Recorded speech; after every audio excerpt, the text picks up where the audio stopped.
Hallelujah. ದೇವರ ಪರಿಶುದ್ಧ ನಾಮಕ್ಕೆ ಸ್ತೋತ್ರವಾಗಲಿ. ಈ ರಾತ್ರಿ ವೇಳೆಯಲ್ಲಿ ಒಂದು ಹಾಡಿನ ಮುಖಾಂತರ ನಾವು ದೇವರನ್ನ ಮಹಿಮೆ ಪಡಿಸಿದ್ದೇವೆ. ಈಗ ಒಂದು ವಾಕ್ಯ ಭಾಗವನ್ನು ತೆಗೆದುಕೊಳ್ಳೋಣ. ಇದು ಯಾಜಕ ಕಾಂಡ 19ನೇ ಅಧ್ಯಾಯದಲ್ಲಿ ಮೊದಲನೇ ವಚನವಾಗಿದೆ. ಯೆಹೋವನು ಮೋಶೆಗೆ ಹೇಳಿದ್ದೇನೆಂದರೆ, ನೀನು ಇಸ್ರಾಯೇಲರ ಸಮೂಹದವರಿಗೆ ಹೀಗೆ ಆಜ್ಞಾಪಿಸು.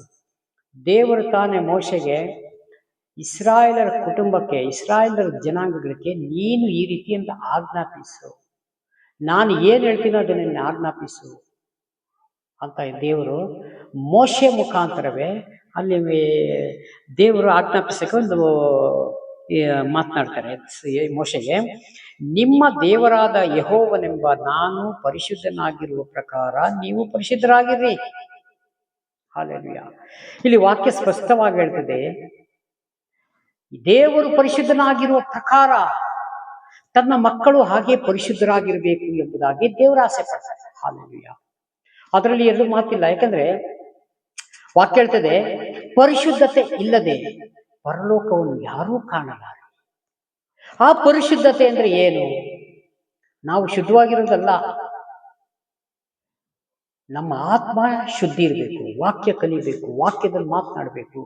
ನಾವು ದೇವರ ಕರಗಳಲ್ಲಿ ಒಪ್ಪಿಸಿಕೊಟ್ಟು ದೇವರು ನಡೆಸಿದಂತಹ ದಾರಿಯಲ್ಲಿ ನಡೀಬೇಕು.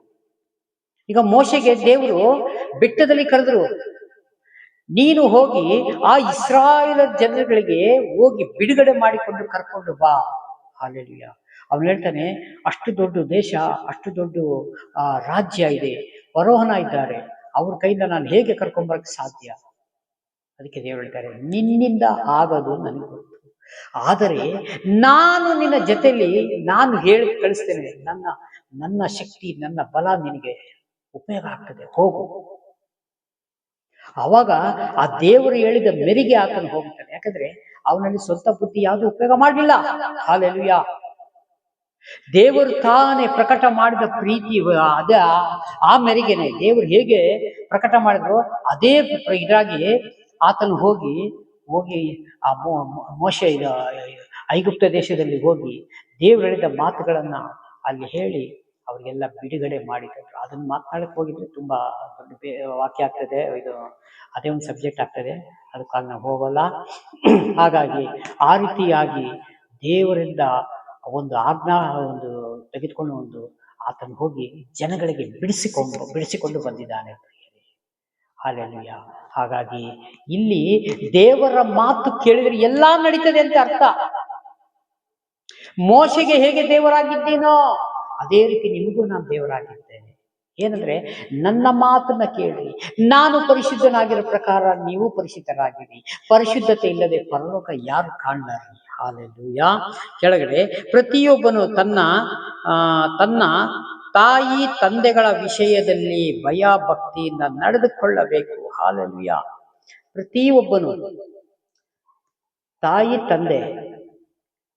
ತಂದೆ ತಾಯಿನ ಗೌರವಿಸ್ಬೇಕು. ಯಾಕಂದ್ರೆ ಚಿಕ್ಕ ಪ್ರಾಯದಿಂದ ನಿಮ್ಮನ್ನ ಕಷ್ಟಪಟ್ಟು ಬೆಳೆಸಿ ಸಾಕಿ, ಕಷ್ಟ ದುಃಖ ರೋಗ ಸಮಸ್ಯೆಯಿಂದ ಎಲ್ಲದನ್ನು ಅವರು ಬಿಡುಗಡೆ ಮಾಡಿ ಅವ್ರು ಕಷ್ಟಪಟ್ಟು ನಿಮ್ಮನ್ನ ಬೆಳೆಸುವಂತ ತಂದೆ ತಾಯಿಯಾಗಿದ್ದಾರೆ ಪ್ರಿಯರೇ.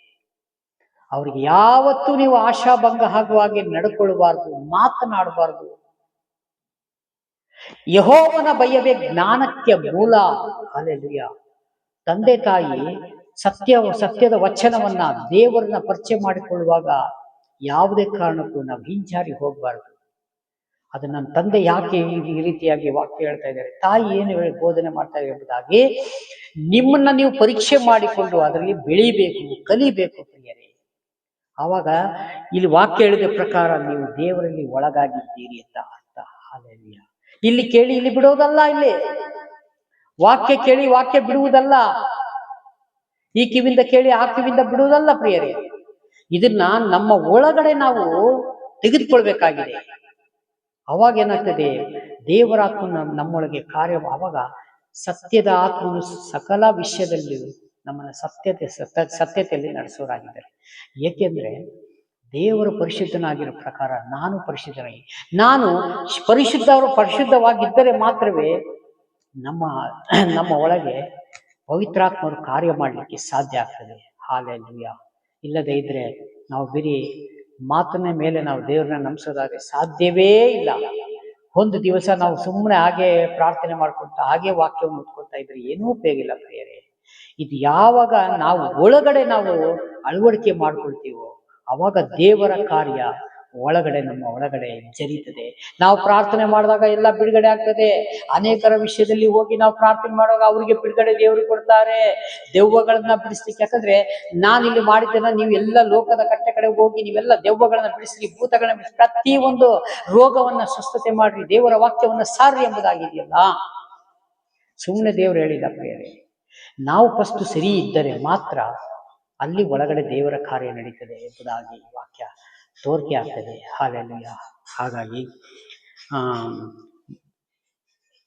ನಾನು ನೇಮಿಸಿದ ಸಬ್ಬತ್ ದಿನಗಳನ್ನು ಆಚರಿಸಬೇಕು, ನಾನು ನಿಮ್ಮ ದೇವರಾದ ಯೆಹೋವನು. ನೋಡಿ, ಸಬ್ಬತ್ ದಿನಗಳು ಆಚರಿಸಬೇಕು. ಹಾಲೆಲೂಯ. ನಾನು ನಿಮ್ಮ ದೇವರಾದ ಯೆಹೋವನು. ದೇವರು ತಾನೇ ಹೇಳ್ತಾ ಇದ್ದಾರೆ, ಸಬ್ಬತ್ ದಿನವನ್ನು ಆಚರಿಸಿರಿ ನೀವು, ನಾನು ನಿಮ್ಮ ದೇವರಾದ ಯೆಹೋವನು, ನಾನೇ ನಿಮಗೆ ದೇವರು, ನಾನೇ ನಿಮಗೆ ದೇವರು. ಧರ್ಮೋಪದೇಶ ಕಾಂಡದಲ್ಲಿ ಇರ್ತದಲ್ಲ, ನಾನು ನಿನಗೆ ದೇವರಾಗಿರ್ಬೇಕು, ನೀನು ನನ್ನ ಪ್ರಜೆ ಆಗಿರ್ಬೇಕು. ಹಾಲೆಲೂಯ. ಆಗದೆ ಹೋದರೆ ತಂದೆಗಳ ದೋಷ ಮಕ್ಕಳ ಮೇಲೆ 3-4 ತಲೆವರೆಗೂ ಶಾಪ ಬರ ಮಾಡ್ತೇನೆ, ನನ್ನ ಆಜ್ಞೆಗಳನ್ನು ಕೈಗೊಂಡು ನಡೆದವರಿಗೆ 1000 ತಲೆವರೆಗೂ ದಯ ತೋರ್ತೀನಿ. ಇಲ್ಲೇ ನಾವು ತಿಳ್ಕೋಬಹುದು ದೇವರು ಎಷ್ಟು ಒಳ್ಳೆಯವರು, ಎಷ್ಟು ಶಾಂತನು, ದೀರ್ಘ ಶಾಂತನು, ಕ್ಷಮೆ ದಮೆ ಉಳ್ಳವರು. ಅದೇ ಶಾಪವನ್ನೇ ಉಲ್ಟಾ ಮಾಡಿದ್ರೆ 1000 ವರ್ಷ ಶಾಪ ಆಗಿದ್ರೆ ಮನುಷ್ಯ ಕುಲವೇ ಇರ್ತಿರ್ಲಿಲ್ಲ. ಅದಕ್ಕೆ ದೇವರು ಅದನ್ನ ಕಡಿಮೆ ಮಾಡಿದ್ದಾರೆ. 4 ತಲೆವರೆಗೂ, 3 ಹತ್ರ 4 ತಲೆಮಾರವರೆಗೂ ಶಾಪ ಬರ ಮಾಡ್ತೇನೆ. ನನ್ನ ಆಜ್ಞೆಗಳನ್ನು ಕೈಗೊಂಡು ನಡೆದವರು 1000 ತಲೆಯವರೆಗೂ ದಯ ತೋರುವವನಾಗಿದ್ದೇನೆ. ನಿಮ್ಮ ಮಕ್ಕಳು ಕ್ರಿಸ್ತನು ಬರೋನ ಇದು ಬರದು ತಡವಾದರೆ ಇದೆಲ್ಲ ನಡೀತದೆ. ಯೇಸು ಸ್ವಾಮಿ ಬಂದರೆ ಅಲ್ಲಿಗೆ ಮುಕ್ತಾಯ. ಹಾಗಾಗಿ ಈ ವಾಕ್ಯ ತುಂಬಾ ಚೆನ್ನಾಗಿ ಮಾತಾಡಿದೆ. ನಾವು ಇದರ ಅರ್ಥಪೂರ್ವವಾಗಿ ಮಾತನಾಡಬೇಕು. ಹೆಚ್ಚಿಗೆ ವಾಕ್ಯ ಮಾತನಾಡುವಾಗ ಸ್ವಲ್ಪ ಬಾಯಿ ಆ ಕಡೆ ಆಗುತ್ತೆ, ದಯಮಾಡಿ ಕ್ಷಮಿಸ್ರಿ. ಹಾಲೆಲೂಯ. ಯಾಕಂದ್ರೆ ವಾಕ್ಯ ಧ್ಯಾನಿಸ್ಬೇಕಾದ್ರೆ ನನಗೆ ಈ ನಾಲ್ಗೆ ಸರಿಕೆಯಲ್ಲಿ ಕೆಲವೊಮ್ಮೆ ಸ್ವಲ್ಪ ಇದಾಗುತ್ತೆ ನನಗೆ. ಹಾಗಾಗಿ ಮತ್ತೆ ಪ್ರತಿಯೊಬ್ಬನು ತಂದೆ ತಾಯಿ ವಿಷಯದಲ್ಲಿ ಭಕ್ತಿಯ ಉಳ್ಳವನಾಗಿರಬೇಕು. ನಾನು ಸಬ್ಬತ್ ದಿನವನ್ನು ನೇಮಿಸಿರುವ ಸಬ್ಬತ್ ದಿನವನ್ನು ನೀವು ಆಚರಿಸಬೇಕು, ನಾನು ನಿಮ್ಮ ದೇವರಾದ ಯೆಹೋವನು. ಮತ್ತೆ ಕೆಳಗಡೆ, ಸುಳ್ಳು ದೇವರುಗಳನ್ನ ಕಡೆಗೆ ತಿರುಗಿಕೊಳ್ಳಬಾರದು. ಸುಳ್ಳು ದೇವರುಗಳು ಮನುಷ್ಯನು ಕಲ್ಪಿಸಿಕೊಂಡಿದ್ದ ಒಂದು ದೇವರುಗಳು ಇದ್ದಾರೆ. ಅದಕ್ಕಾಗಿ ದೇವರು ಹೇಳ್ತಾರೆ, ಸುಳ್ಳು ದೇವರುಗಳನ್ನ ನೀವು ಅದ್ರ ಹಿಂದೆ ಹೋಗಬೇಡಿ. ಈ ದೇವರ ಮಕ್ಕಳಿಗೆ ಸ್ಪಷ್ಟವಾಗಿ ಹೇಳಲ್ಪಟ್ಟಿದೆ. ನಾವು ಹಿಂದೆ ಹೇಗಿದ್ವಿ ಅಂತ ನಮಗೆ ಅದು ಬೇಡ ನಮಗೆ. ಆದರೆ ಇವತ್ತು ನಾವು ಕ್ರಿಸ್ತನನ್ನ ಕಂಡುಕೊಂಡಿದ್ದೀವಿ. ಯೇಸು ಸ್ವಾಮಿ ನಾವು ಹಿಂಬಾಲಿಸಿಕೊಂಡು ಹೋಗುವಾಗ ನಮಗೆ ಸಕಲ ವಿಷಯದಲ್ಲಿ ಸತ್ಯತೆಯನ್ನು ನಡೆಸಿಕೊಂಡು ಈ ಒಂದು ದಿವಸ ಲೋಕ ಬಿಟ್ಟರೆ ಪರಲೋಕ ರಾಜ್ಯ ಅಂದರೆ ಪರದೇಶಿ ಕರ್ಕೊಂಡು ಹೋಗ್ತಾರೆ.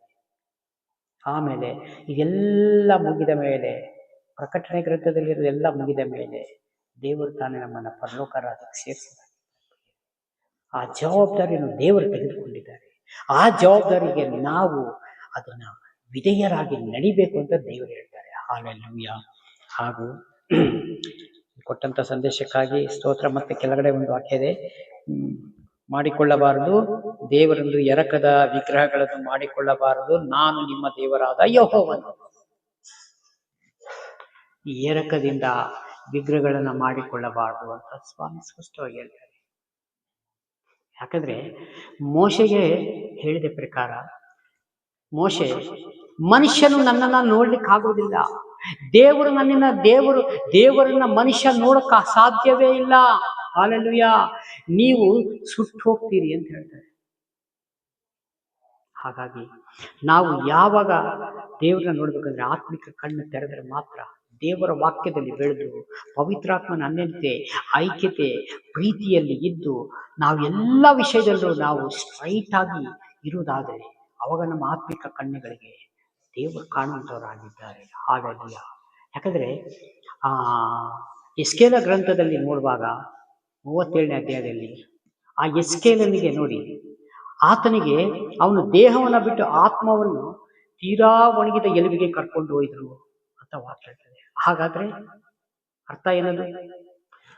ಅವನ ದೇಹವನ್ನು ಬಿಟ್ಟು ಆತ್ಮವನ್ನು ತೆಗೆದುಕೊಂಡು ಹೋದ್ರು. ಅದೇ ರೀತಿಯಾಗಿ ನಾವು ದೇಹದಲ್ಲಿದ್ರೂ ನಮ್ಮ ಆತ್ಮದಿಂದ ದೇವರನ್ನ ನೋಡ್ಬೋದು.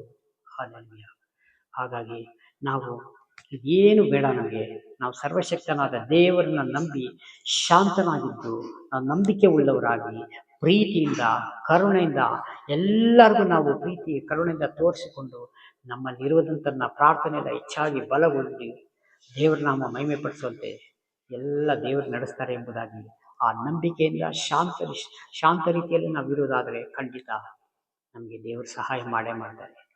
ಈ ಕೊಟ್ಟಂತ ಸಂದೇಶಕ್ಕಾಗಿ ಸ್ತೋತ್ರ. ಚಿಕ್ಕ ಪ್ರಾರ್ಥನೆ ಮಾಡಿಕೊಳ್ಳೋಣ. ಪ್ರೀತಿ ಸ್ವರೂಪನಾದ ದೇವರೇ, ರಾಜನೇ ಸ್ವಾಮಿ, ನಿಮಗೆ ಮಹಿಮೆಯಾಗಲಿ. ಸ್ತುತಿಗಳ ಮಧ್ಯೆ ವಾಸ ಮಾಡುವ ದೇವರೇ, ಈ ಕೊಟ್ಟಂತ ಸಂದೇಶಕ್ಕಾಗಿ ನಿಮಗೆ ಸ್ತೋತ್ರ ಮಾಡಿಕೊಂಡು ಸ್ವಾಮಿ, ವಿಡಿಯೋ ಮುಖಾಂತರ ನೋಡುತ್ತಾ ಪ್ರತಿಯೊಂದು ಕುಟುಂಬ ನೆನೆಸಿ ನಿಮ್ಮ ಕರಳು ಪ್ರಾರ್ಥನೆಗಳಿಗಾಗಿ ಸ್ತೋತ್ರ. ಯೇಸು ನಾಮದಲ್ಲಿ ಬೇಡಿ. Praise the lord. God bless you. ದೇವರೆಲ್ಲರೂ ಆಶೀರ್ವದಿಸಲಿ. ಆಮೆನ್.